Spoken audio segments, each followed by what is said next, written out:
Okay, well, thank you very much, Dale. When I saw I had an hour and a half slot, I kind of gulped somewhat. I'm not going to speak for an hour and a half non-stop. What I'm proposing to do is to give one talk, The Rough Guide to Darwin, to begin with, and that should take about 45 minutes. Then we have a break. You can go off and walk about, go to the loo, or you can stay and listen to some more evolutionary rap from Barbara Brinkman if you want to, so that I don't speak continuously. And then I'll have about 25 minutes to talk about bringing forward Darwin's theory of evolution to the modern age and to the kind of work that I'm involved in and that bacteriologists are generally involved in. So let's start with Darwin. What are my credentials for speaking about this? Well, I've got all of his collected works on my bookshelf, and just to give you an idea, he was a prolific writer. He didn't just write The Origin of Species, he wrote all these other books as well, and in fact The Origin of Species went through 6 editions in his lifetime. The other thing that Gail pointed out is I've written this book, The Rough Guide to Evolution, and that forced me to grapple with lots of different areas of evolutionary biology, but also more generally the influence of evolutionary thought on all kinds of human activities and thinking. So if you're interested, you can... In fact, it's almost out of print now because we've been so successful in selling it, and also my university is giving it out to 6,000 students. But it's certainly available on Kindle if you want to have a look at that. So what am I going to do today? I'm going to take you from this guy. This is the Darwin that you all know. If any of you got a £10 note in your pocket, you'll see something a bit like this on it. Old man, unthreatening, avuncular, looks a bit like Father Christmas. You know, he's a kind of nice, friendly guy, isn't he? He doesn't really give any grief at all. But what I want to do is take you back to his youth and to the time when he was a sinner Darwin, not Saint Darwin anymore, or at least sensuous, silly, substance-abusing Darwin. Because there was a young Darwin. He gets airbrushed out of history a bit. We all reproduce these images with a beard, but there was a young Darwin before all that. Really bad pun. Let's get down and dirty with Darwin, shall we? So just in a nutshell, what's Darwin all about? Well, lived 1809 to 1882, lived in Shrewsbury, studied at Edinburgh and Cambridge, went on a beagle voyage, lived in London for a bit, then settled in Downe House, did a bit of geology, a bit of zoology, a bit of stuff on barnacles, wrote The Voyage of the Beagle, and then, of course, came up with a theory of evolution, published on that in The Origin of Species in 1859. And then the other seminal work on evolution was The Descent of Man in 1871. So that's it, we finished the lecture. No, let's just go through a bit more slowly now. So if we start off in Shrewsbury, I don't know how many of you have been to Shrewsbury, it's certainly worth visiting as a nice English town for the Welsh Marches and that borderland between England and Wales. As you can see from this aerial photograph, it's surrounded on all sides by the River Severn, and here's a local poet's from a Shropshire lad, a view high the veins of Shrewsbury gleam, islanded in Severn stream, the bridges from the steeple crest cross the water east to west. So there's an English bridge on one side, a Welsh bridge on the other side. And this is where Darwin grew up. This is probably the only place in the world, I'm fairly certain of this, where you can find a stained glass window showing Darwin inside a McDonald's. So if you go to Shrewsbury, go and get a McDonald's. Nobody wants to eat McDonald's normally, but go there, just buy a cup of coffee at McDonald's, and go downstairs, and there you'll see, it's not a particularly good likeness, makes it look like Farmer Giles of Ham, but it's remarkable that in McDonald's, anywhere in the world, there is an image of Darwin. So Darwin grew up, as I say, in Shrewsbury. This picture here shows the Mount House, as it's sometimes called, which is just outside the city centre. And these images are actually from a Soviet painter. So during the years of the Soviet Union, they idolised Darwin. In fact, there's a Darwin museum in Moscow, and this guy was commissioned to actually paint scenes from Darwin's life. And during the bicentenary year, some of these paintings came and were shown in Wolverhampton, in the art gallery in Wolverhampton. And I actually took these photographs on my iPhone. I don't think anyone's going to complain. If anyone wants to complain about me stealing copyright, then I'll take them down. But they just show kind of wonderful vignettes of his life. This is actually an original photograph, original painting from way back when, with his sister, and here is the painter's imagining of them playing outside the house. Here's Darwin looking for beetles and newts and so forth as a kind of young amateur naturalist playing around an area called the Dingle in the middle of Shrewsbury, an old quarry site. As I say in the book, Darwin was actually heir to a kind of tradition of dissent, is what we often call a dissenter. He was brought up in the Unitarian church in his early years. His mother used to take him to this Unitarian chapel in the middle of Shrewsbury. His father probably was a non-believer, but was a pragmatic man. And at that time, being a dissenter, being a Unitarian, did close the door to certain avenues in life. You couldn't come to Oxford or Cambridge if you were not an Anglican. And so Darwin actually got baptised in this church here, St Chad's in Shrewsbury, as a kind of insurance policy. So even though his father didn't really believe in it, his mother was a Unitarian, he got baptised an Anglican, so he had the passport to success in later life. He started off at school here, in a school run by Mr Case, a Unitarian minister, Reverend Case I should say, and then when he got to the age of 8 he moved to Shrewsbury School. Shrewsbury School at that time was in the centre of town. It's now moved out of Shrewsbury, it's some way from the centre, and the building that the school was in when Darwin was there is now the town library. And here's a statue of Darwin outside the building of the old school. And you can actually go inside, and if you go upstairs, there's a music library, and that's the room which Darwin was taught in. That was the old schoolroom. And if you look along the sides, and the windows, there's all this wood from the original, from a couple of 100 years old, and there's all these etchings. People have scratched their names in the wood, and I spent an afternoon trying to see if Darwin's name was scratched in there anywhere, but it isn't. But there are people, from 1782, and there are people from the 1890s and so forth, all scratched in there, but not Darwin. But that's where Darwin went to school. He basically didn't learn much at school, so he says. You never know whether these people are telling the truth, but he didn't seem to be doing so well. In fact, here's a quote from Monty Python. He's not the Messiah, he's a naughty boy. So these are from sound bites from his autobiography. I believe I was in many ways a naughty boy, given to inventing deliberate falsehoods for causing excitement, and used to go and steal fruit and refind it, stole fruit for the sake of eating it, beat a dog once, a puppy, just for the sense of power. And we're not quite sure when his father said this, but his father's reported of saying that his father said that he cared nothing but shooting dogs and rat catching, and you'll be a disgrace to yourself and all your family. So that's one of those examples where the father gives all that grief, and it turns out to be wrong. Probably there's 1,000 times when the father's giving you all that grief, and he's actually telling you, you're no good and you are no good. But here, his father got it wrong at that stage. But it gives you the idea that actually there was nothing in his early life that marked him out for this high achievement that came later. Anyway, he was sent off to Edinburgh to study medicine there. His older brother Erasmus had already gone up there a year before, but he didn't like it much, is the honest answer. He really didn't like the sight of blood. Training to be a medic when you don't like the sight of blood is a bit of a tricky thing, and I mean, giving some sympathy to him, in those days things were pretty brutal.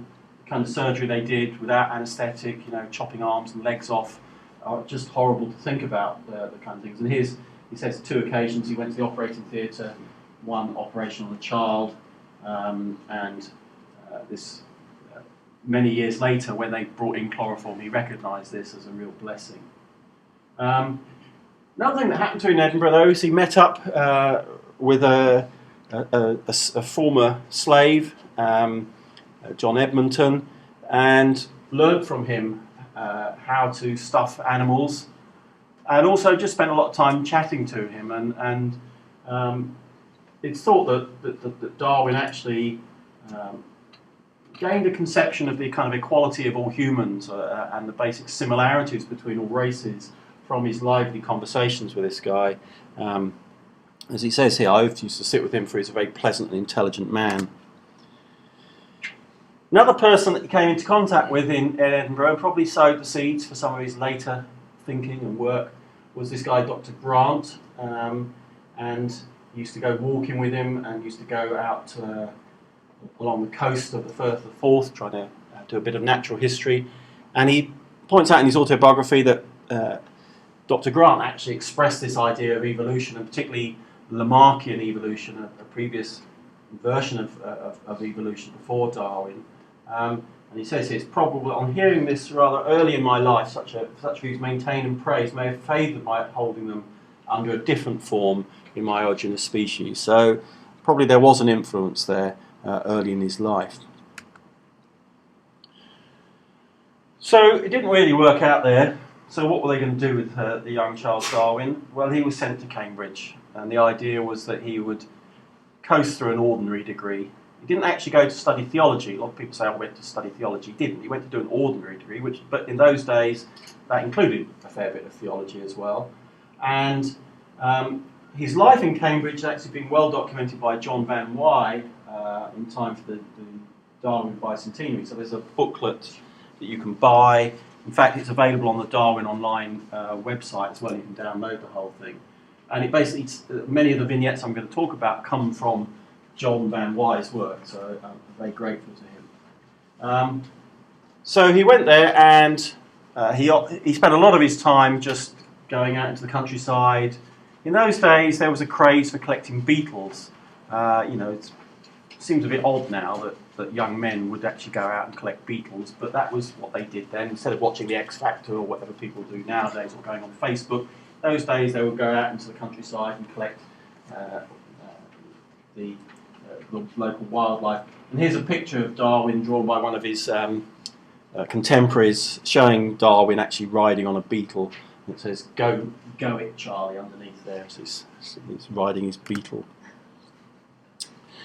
In fact, in Cambridge, they spent quite a lot of effort in restoring the rooms that Darwin had in Christ College, and they were restored to the original condition in time for the bicentenary year. And in Christ College, Darwin's college, there are various effigies around the place. You can see here showing Darwin as that avuncular old man. In fact, here, in his robes, he looks even more like kind of one of the saints marching in.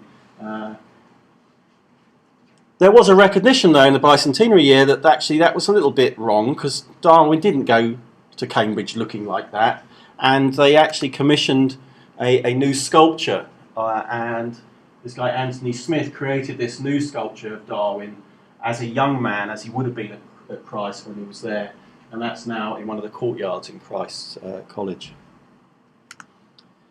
So, we've got more of the same here. 3 years I spent at Cambridge. My time was wasted as far as academical studies were concerned.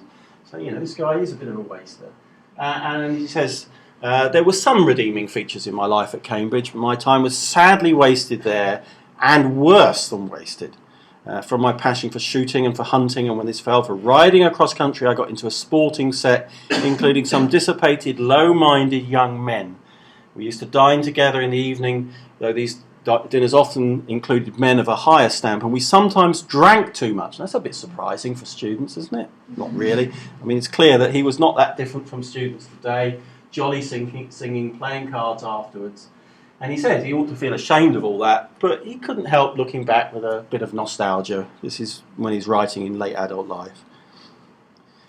I particularly like this bit here. It's a letter, a letter or a diary entry contemporaneous with Darwin from one of his contemporaries there. And it said, Darwin asked me to take a long walk with him in the fens to search for some natural objects he was desirous of having. After a very fatiguing day's work, we dined together late in the evening at his rooms in Christ College, and as soon as our dinner was over, we threw ourselves into easy chairs and fell sound asleep. Okay, that doesn't sound credible, does it? You don't fall asleep after dinner, not when you're a young man. there's something missing in this story. They obviously got pissed as newts while they were having their dinner and fell asleep because they were actually so drunk that they just fell into a stupor. Anyway, it says, I was first to awaken around 3 in the morning when, having looked at my watch and knowing the strict rule of St. John's, which required men in statu pupillari to come into college before midnight, I rushed homeward at utmost speed in fear of the consequences. So you can see, things weren't that different those days. They obviously got outrageously drunk, fell asleep in their chairs, and then there was a risk of getting locked out of the college. Just to take it a bit further, and again, another hat tip to John Van Wy for pointing this out, this was a kind of mock coat of arms that one of Darwin's contemporaries created for him, just sketched up. Now, when you look at it from there, you can't really see much of, you kind of think, what's all that about? But let's have a look at what the various things are on there. We've got some cigars up here, some meerschaum pipes there, some cross tobacco pipes here. So it's clear that Darwin was heavily into smoking tobacco. I don't think about any other wacky, but certainly tobacco. There's a wine barrel up here, suggesting that he was a bit of a drunkard. And then down here, some beer tankards. So, I think you get the message of what Darwin was really about when he was at Cambridge. And the translation of the dedication here says, Albert Way of Trinity College, a more smoke-filled friend, gives, devotes and dedicates this to his best friend, Charles Darwin. So you can see that Darwin was a substance abuser in his youth, as well as other things. Once he left Cambridge, though, things changed. There was this fateful moment where he was asked to go on the voyage of the Beagle. And the original idea was he would go and settle into some country parish and be a priest for the rest of his days. But this fateful letter arrived, conveying the wish that Robert Fitzroy here wanted, who was captain of the Beagle, wanted a gentleman naturalist to accompany him on this voyage of the Beagle. And it's this voyage of the Beagle that was the making of the Darwin we know now, if you like. There's an interesting story, what I'm doing for time, because I can waffle on forever about Darwin and stuff. Fitzroy wanted Darwin because he was scared of getting depressed down here in sort of the bits of Tierra del Fuego where it's cold and miserable and whatever. And in fact, there was two reasons for that. One was that Fitzroy's predecessor, a guy called Primble Stokes, who'd been captain of the Beagle, did actually commit suicide down there in Tierra del Fuego.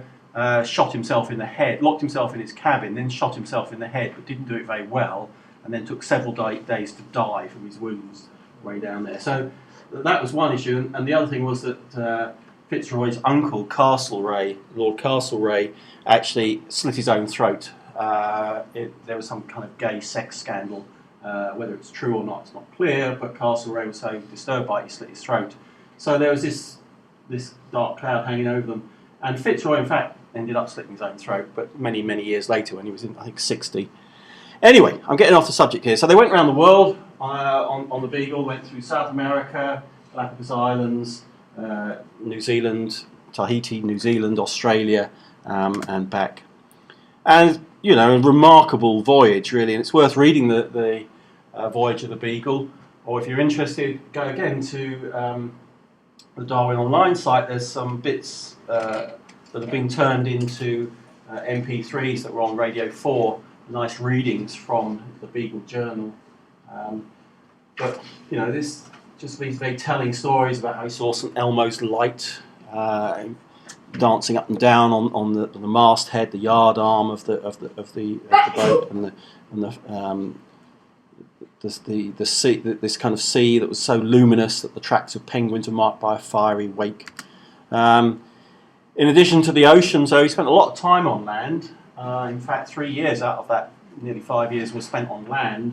And one of the things that most disturbed him there was these earthquakes he experienced in South America, where, like he says, that the 1 second of time has created in the mind an idea of insecurity which hours of reflection would not have produced. And this idea that the solid earth moves underneath you was very disturbing to Darwin.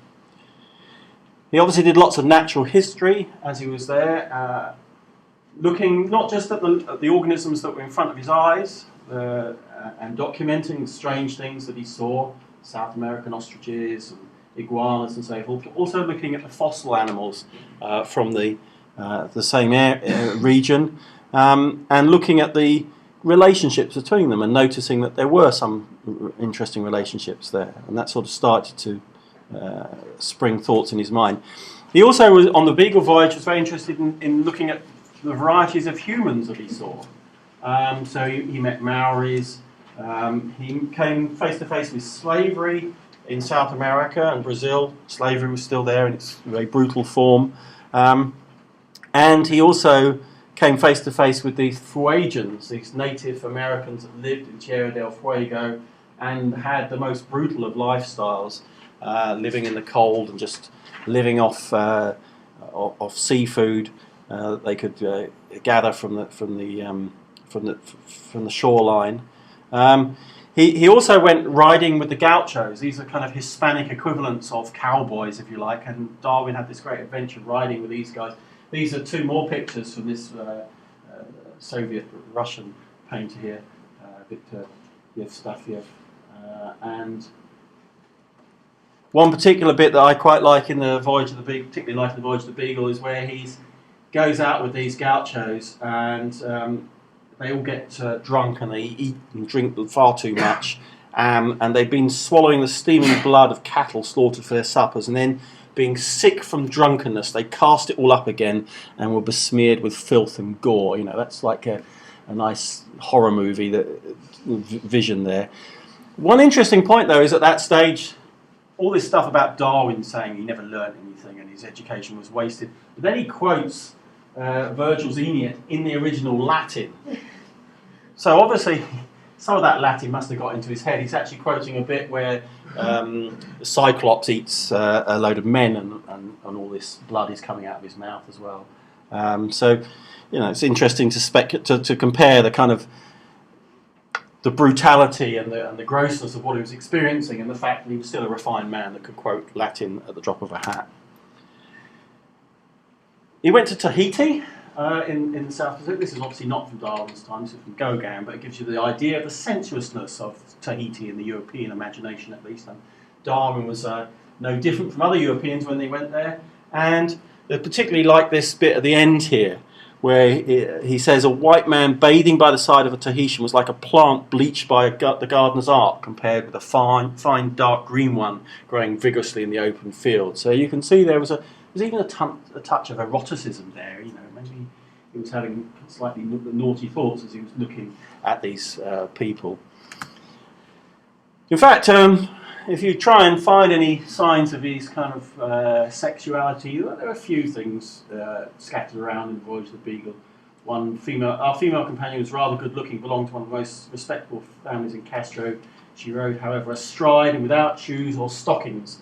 I was surprised at the total want of pride shown by her and her brother, so he had been a bit judgmental. But other places, you know, he's saying that the ladies of Buenos Aires are charmingly beautiful. And in Lima, here he says, this is where everything exceeded by the ladies, like mermaids, could not keep eyes away from them.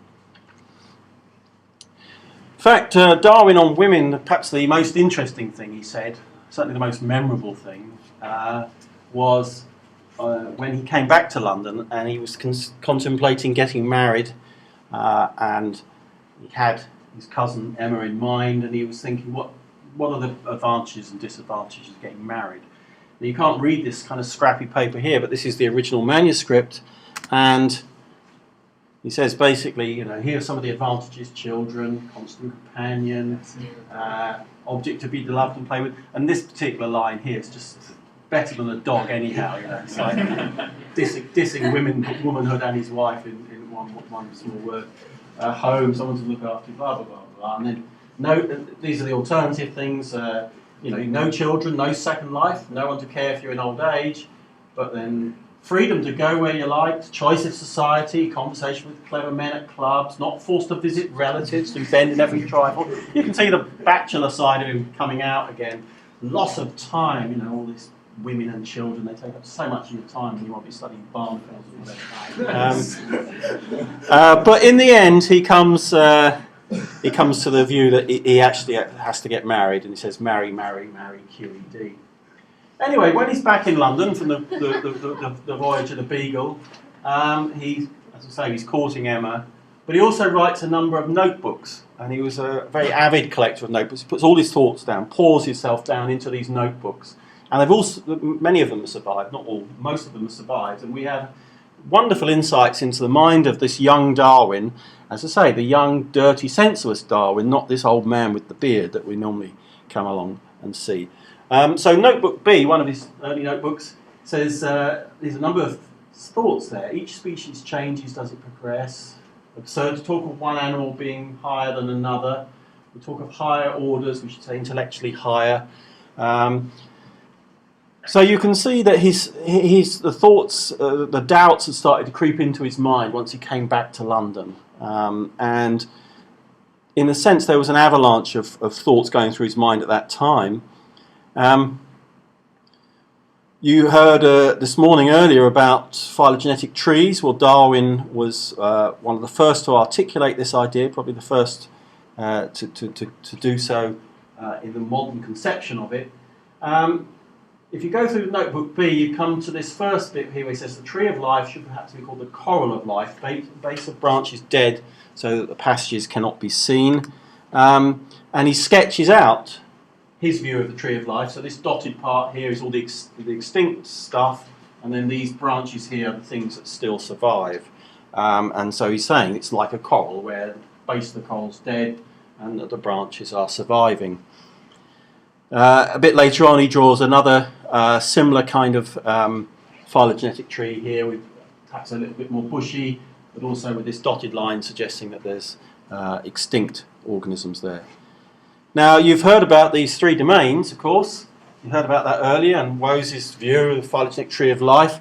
Well, actually, if you look at what Darwin drew, and if we use some special new reagents that have only just become available, we can see some actual invisible magic ink that Darwin wrote with, but wasn't seen up until now. And actually, Darwin did actually label these three different branches in that notebook, Eukarya, Archaea, and Bacteria. So he actually predates Wose by quite a considerable time, over a century, but Darwin was there and was right all along, as we now see. In fact, that tree of life is not the most iconic one, the most best-known one out of Darwin's notebooks. A few pages later in notebook B, we see this, where he says, I think, and then draws this phylogenetic tree here with these different branches coming off and this bushy nature to it, and the various bits that he scribbled around it. Thus, between A and B, immense gap of relation. C and B, the finest gradation. B and D, rather. Thus, genera would be form bearing relation. And this really has become an icon of modern biology, an icon of evolution. And some people are even so mad as to get themselves tattooed with it. This is from Carl Zimmer's blog. I hope he doesn't mind me, or the person who's tattooed it doesn't mind me using it, but that shows you just how bedded down this particular image has come into the consciousness of scientists around the world. But there's all sorts of real nuggets in there. We have to go through them quite quickly, but I just put some of them up.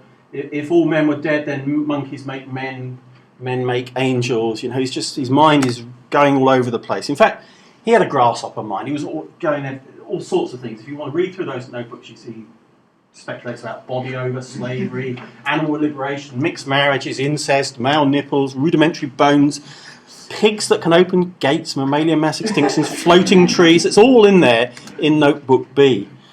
This is one of my favourite phrases in there, though, favourite passages, where it's almost kind of like a Buddhist view of the world. If we let conjecture run wild, then animals, our fellow brethren in pain, disease, death and suffering and famine, our slaves in the most laborious works, our companions in our amusements. They may partake from our origin in one common ancestor. We may all be netted together. So you can see the birth of vegetarian, veganism, animal rights, kind of ecological view of the world, all epitomised in that sentence there from Darwin. In the C notebook, he continues in similar vein, again just to show that Darwin was on the side of the angels when it certainly comes to human variation. He particularly hated slavery. His family, actually, even back to his grandfather, hated slavery, and he points out that white man has debased his nature by making a slave of his fellow black. It is the way of mankind, and I believe those who soar above such prejudices yet have justly exalted the nature of man. Now, I mentioned Darwin gets a bit dirty in these notebooks. You do see things that you kind of don't, you think that man with a beard doesn't really fit right. You know, female genital organs, he's thinking about this. Some monkey's clitoris wonderfully produced. You know, if one of your kids had written that in their notebook, you might tell them off a bit or think they're a bit odd. In case of women, instinctive desire may be said to be more definite than with bitch. He seems to be like a primeval rapper there, you know, the first person to sort of make that comparison between women and bitches and their sexuality. Some feeling must urge them to take these actions.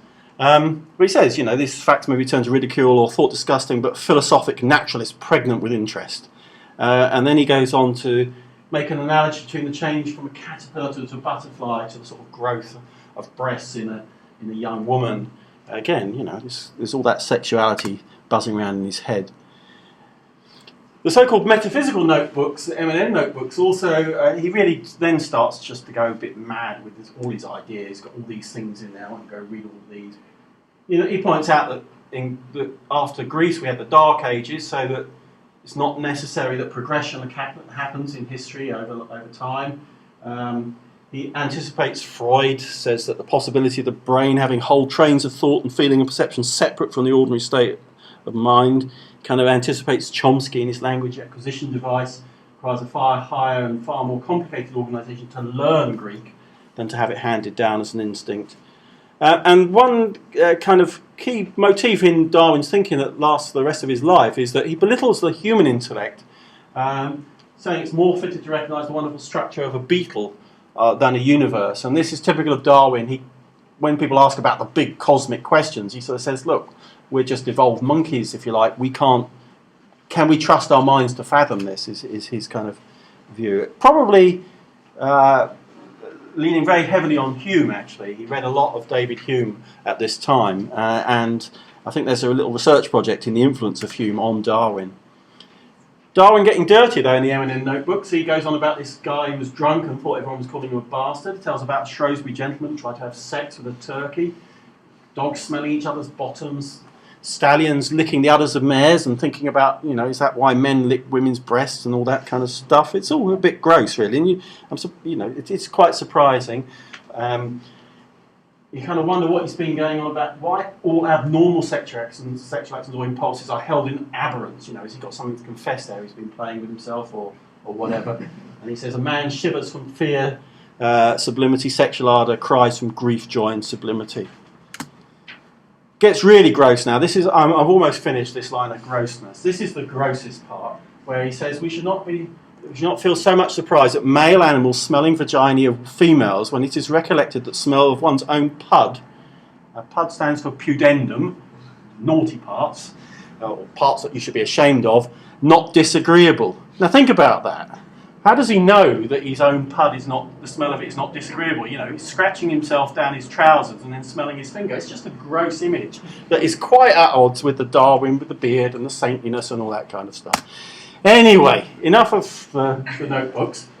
Let's get back down to a bit of domesticity. So he settles, after a few years in London, he settles here in Downe House out in Kent, and he gets on with a line of work here. There's a very interesting article you should read called Mind the Gap by John Van Wy, which actually points out that Darwin just got down and did a load of work. There's this idea that he actually had the idea of evolution and then hid it and was scared about the consequences of talking about it. He did actually write what's called a pencil sketch, an outline of his theory of evolution in 1842. Then he wrote an essay in 1844. This was hidden actually in a cupboard in Downe House. And he didn't actually publish anything on this until 1859. So why was there this long gap? Well, John Van Wy's view is that actually he was working on the stuff he got back from the Beagle, the geology, the zoology, botany and so forth. He then got sidetracked into looking at barnacles and did a lot of work on barnacles. And only when he finished all that and actually felt that he achieved his some status, he then started working on the origin of species. Not that view that he was hiding stuff is some people still say that that is a reasonable interpretation, but there is this counter view that it wasn't that. He was just a very careful scientist and didn't want to start writing about evolution until he got the other stuff off the desk. So when we talk about Darwin's theory of evolution, here in the middle, you kind of have this idea it's just one thing, isn't it? Darwin's theory of evolution. In fact, there are a lot of things that fed into it, and there are a lot of things actually implicit in it.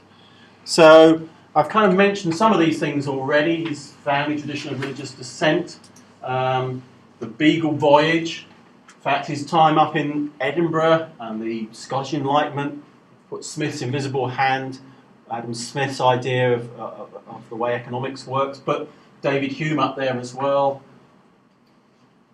Newton's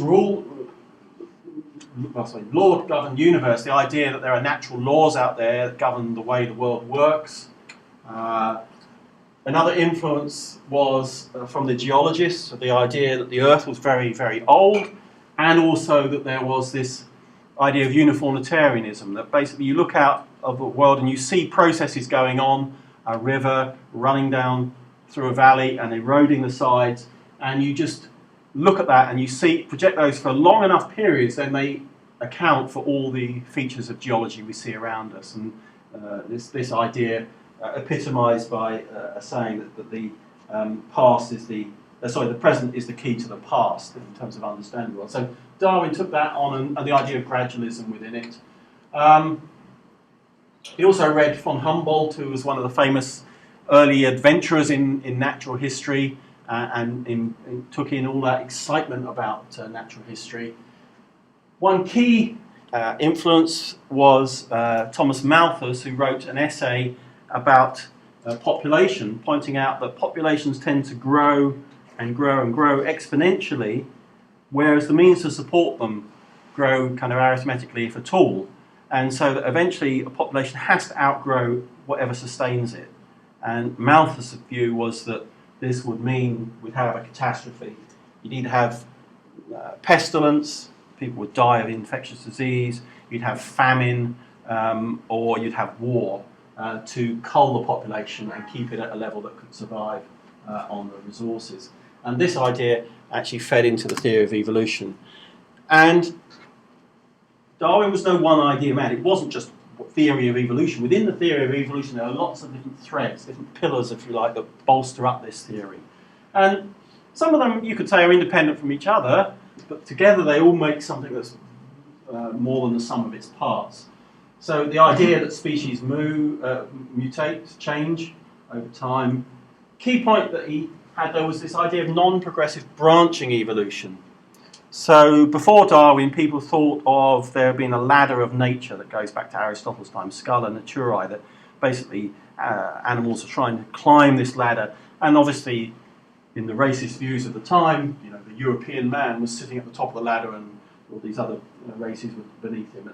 Darwin's view was, no, it's not like that. It's much messier, there's branching going on, there's no climbing a ladder, it's just happening. And there's this divergence.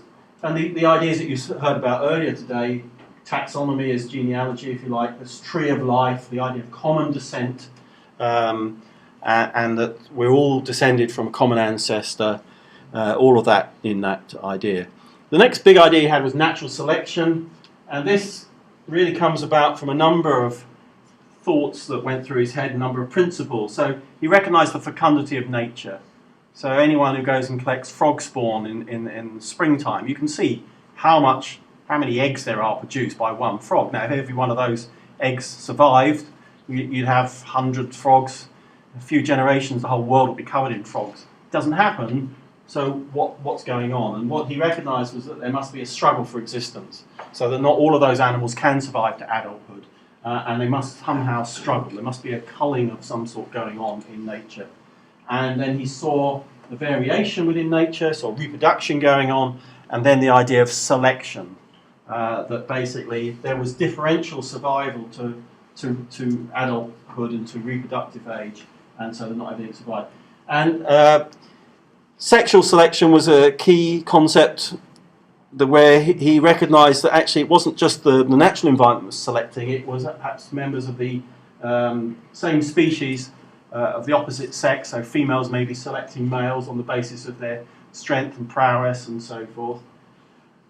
I think I'll have to move on because we're running out of time. So basically Darwin was working on this stuff for a few years and thinking that he could just, as he had done with barnacles, he could spend years and years getting everything lovely and ready, and then a shock arrived because Alfred Russel Wallace, over the other side of the world in the Malay archipelago, came up with the same ideas of Darwin, of the idea of a tree of life and of natural selection. And Darwin actually wrote to his friend Lyell and said, oh, I've been scooped here. So all my originality, whatever it may amount to, will be smashed. Though my book, if it will ever have any value, will not be deteriorated, as all the labour consists in the application of theory and so forth. So Darwin was really conflicted, and what actually happened was a deal was brokered.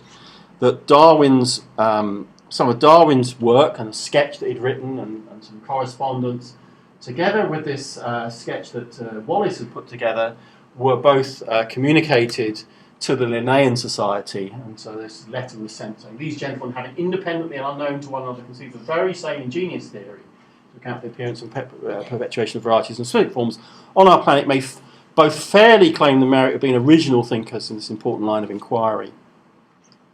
And so neither of them were there at the time. The letter was read out. And then Darwin realised that he had to get his theory down on the page and write something up for the rest of the world to read. And as he says here, he started in September 1858 and he finally got it down to being written and finished in 1859. As he says, it cost him 13 months and 10 days hard labour. He was basically counting the days until he could get that volume off his desk. So it was published in on November 24th, 1859. This is one of what it looked like, the original first edition of The Origin of Species. And here is the chapters that he used. He laid out one long argument, very carefully, multiple lines of argument, all coalescing, reinforcing each other. Variation under domestication, under nature, struggle for existence, natural selection, and then stuff about the difficulties of the theory. And this is one of the key points of Darwin's rhetoric, was he always looked at the objections to his theory and said, you might say this is difficult, but let's tease it apart, and actually it's not that difficult, or actually, yeah, that's difficult, but we'll just wait and see, and it will become clear. He wasn't one of these people that just said, everything's fine with my theory, it's all wonderful. He was clearly open to new information, and he was always struggling with the facts in front of him. If you're going to read any of it, perhaps read the recapitulation and conclusion. In fact, you can get the whole of The Origin of Species now as an audio book read by Richard Dawkins, so that's worth listening to as well. If you want to read it in one page, there we are, there's a one-page summary which I put in the book that summarises the whole of The Origin of Species in one page. But basically all these natural selection, tree of life, and then he says, basically we're looking, there's a best explanation for curiosities and geographical distribution of living organisms. So, why do we have kangaroos in Australia and cows in England, not the other way round? The natural taxonomy of life, that's hierarchy, embryology and morphology, rudimentary organs, and it stretches the imagination, but sent with modification, powered by natural selection is an inevitable consequence in front of the facts in front of us. So in a sense, it's a kind of algorithmic thing. Basically, if you have variation, you have reproduction and heredity, and then you have differential survival in environments, you will get natural selection. And I know some of you are physicists. Darwin is obviously, like most biologists, got physics envy, but he kind of, towards the end of it, he's starting to say, it's actually, well, I'll give you the exact phrase in a minute, he actually disses Newton in a little side swipe at the very end of The Origin. The Origin was received with mixed blessing. Some of his friends were very effusive in their praise. Lyell said, called it a splendid case of close reasoning and long substantial argument throughout so many pages.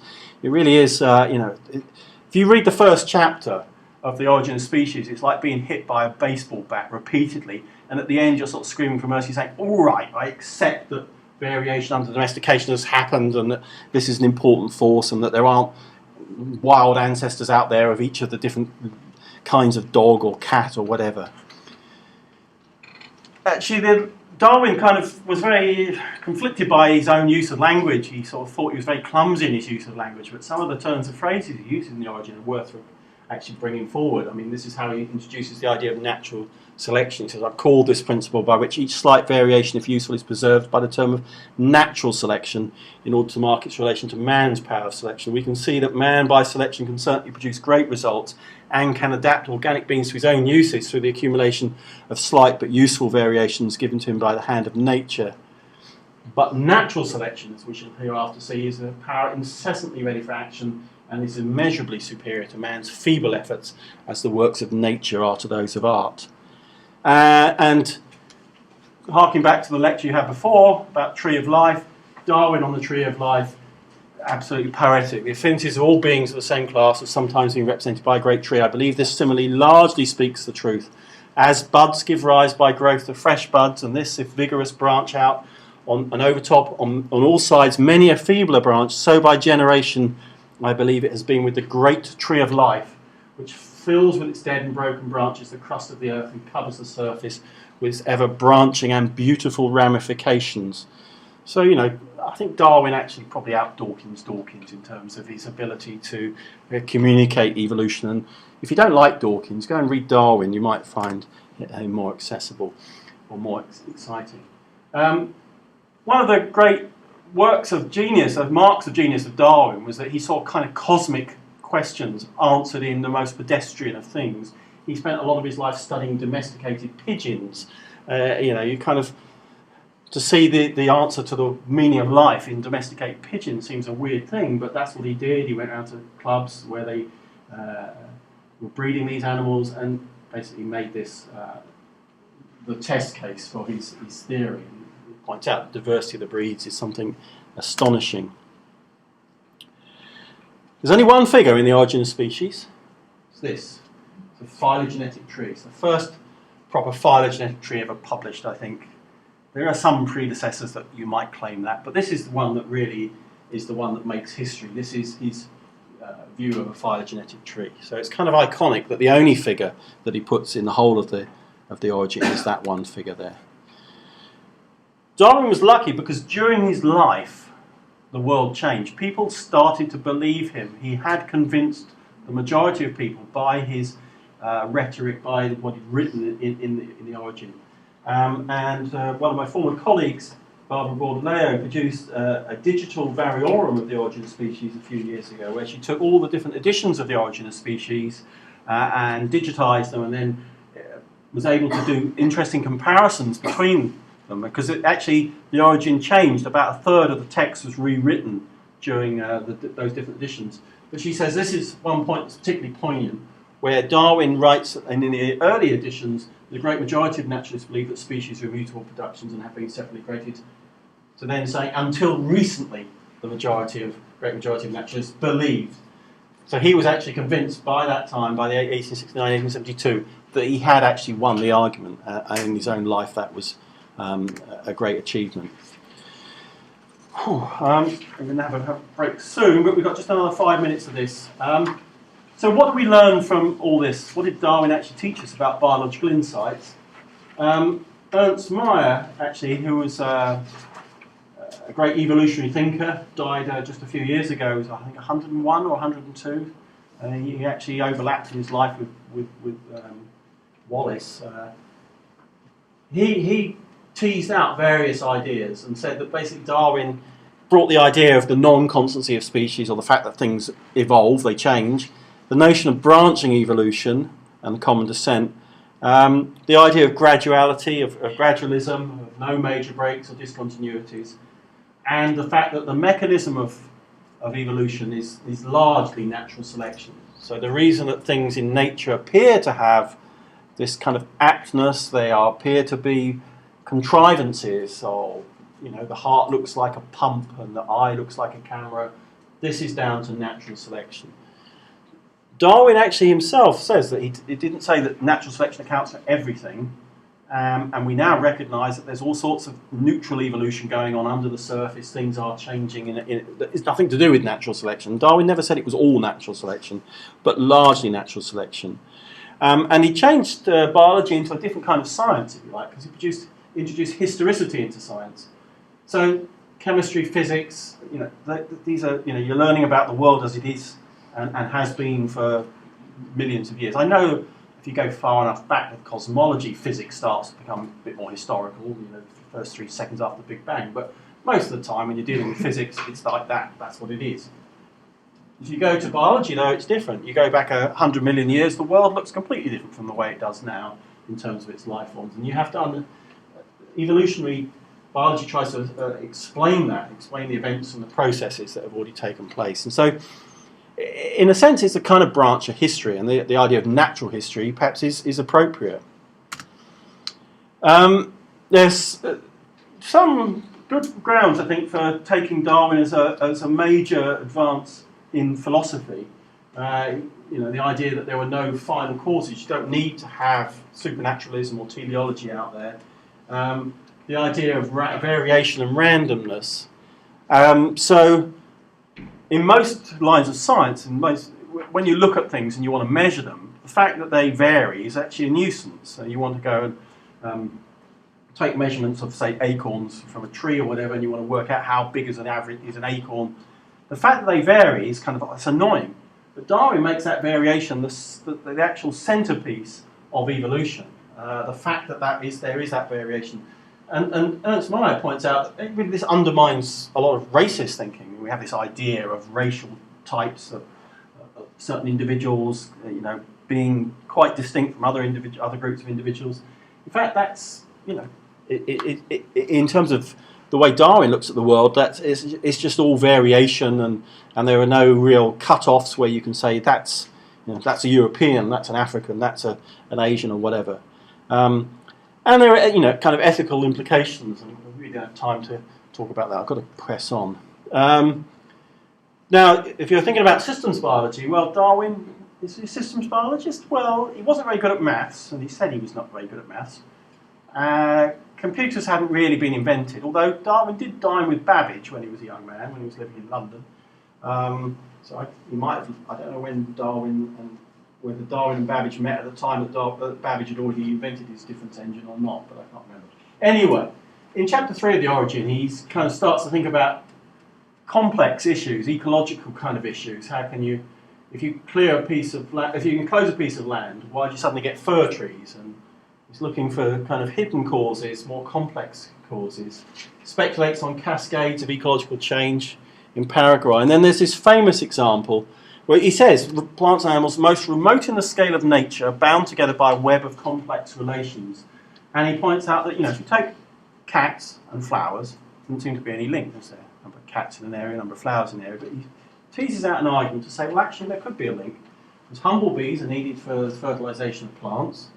So the number of flowers in an area, or distribution of the kinds of flowers, will depend on the number of bees you have. He makes this speculation that field mice, eat bees' nests and disturb them. So the number of bees depends on the number of mice in an area. Cats eat mice. So the number of mice depends on the number of cats. And so, it's like a syllogism. The number of flowers depends on the number of cats. In fact, he's probably wrong, because natural historians who've looked at this in more detail think that actually that mice don't eat bees' nests. They don't disturb the bees in that way.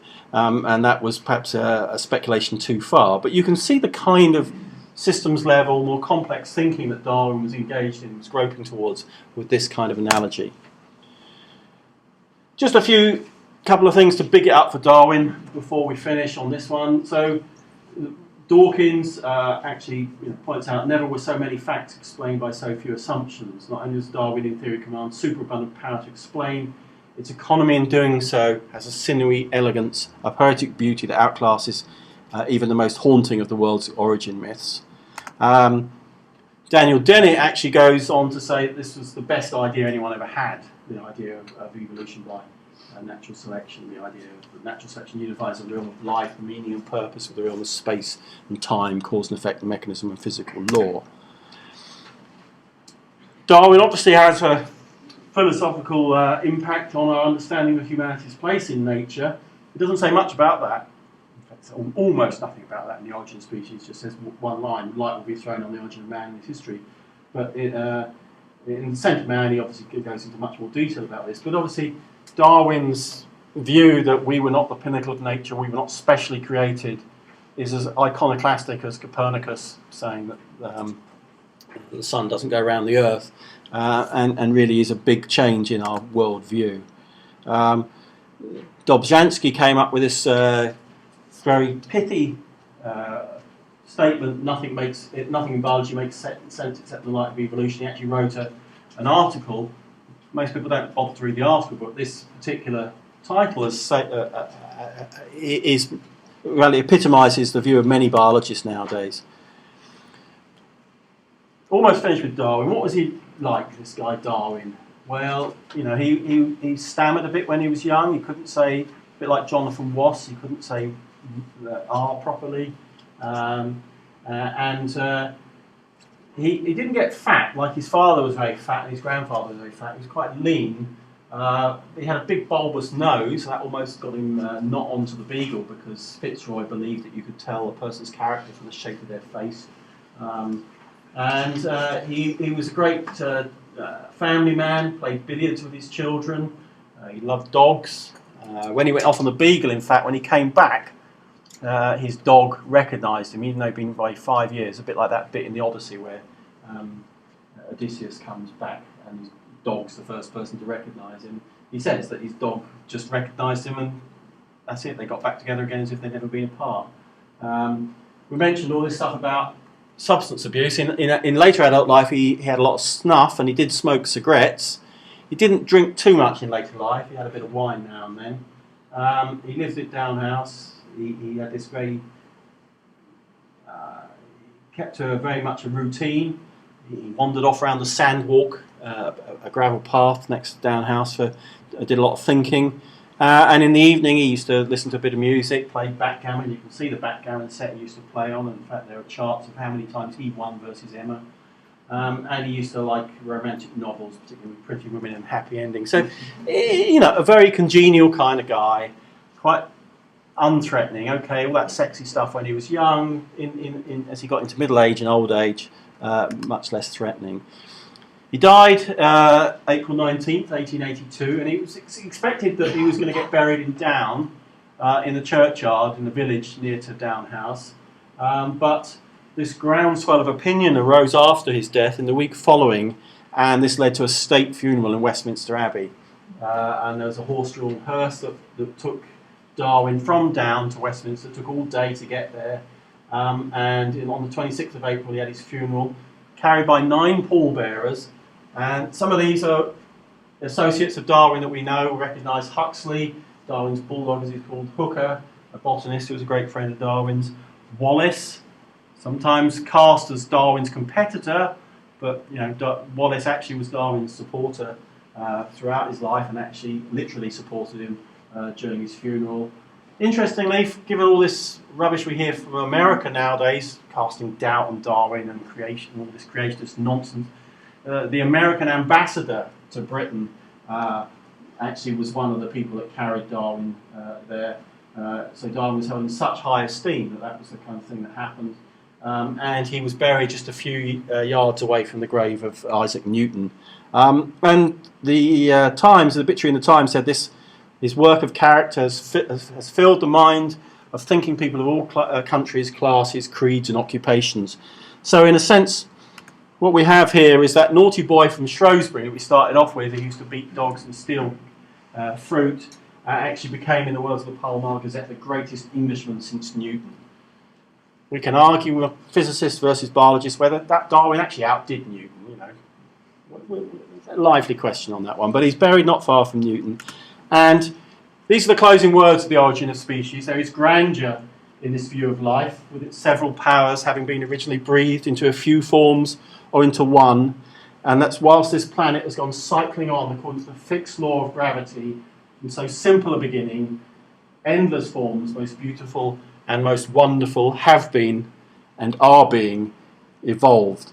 Now, I think that's a very eloquent statement of the summary of the whole of the book of The Origin. Those of you who are physicists, you can actually note that he's having a go at Newton there.